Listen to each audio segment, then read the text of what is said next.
आपको बताएं इस्लामाबाद में वफाकी वजीर इत्तलात फवाद चौधरी और वजीर मुमलिकत इत्तलात और नशरियात फरूख हबीब चौधरी बरादरान की रिहाइश गाह पहुंच गए हैं।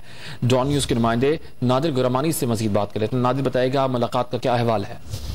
बिल्कुल, इस हवाले से हुकूमत जो है वो काफली को मनाने के लिए मुतहरिक नजर आ रही है और हुकूमती मुज़ाकराती टीम के बाद इस वक्त वफाकी वजीर इत्तलात फवाद चौधरी और इसके साथ साथ वजीर मुमलिकत फरूख हबीब जो हैं वो चौधरी बिरादरान की रिहाइश गाह पहुंच चुके हैं और रिहाइश गाह पहुंचने पर वफाकी वजीर मोहनिस इलाही ने वफाकी वज़रा का इस्तकबाल किया, जबकि उसके बाद इस वक्त वफाकी वजीर फवाद चौधरी और फरूख हबीब की चौधरी बिरादरान से मुलाकात शुरू हो चुकी है, जो कि इस वक्त चौधरी बिरादरान की रिहाइश गाह पर जारी है।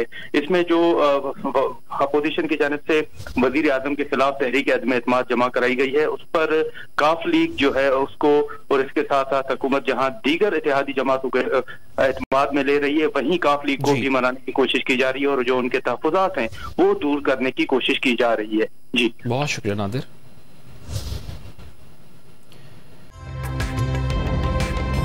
ताज़ा तरीन वीडियोस के लिए हमारा YouTube चैनल सब्सक्राइब करके बेल आइकन प्रेस करिए ताकि आपको मिले हर अपडेट सबसे पहले।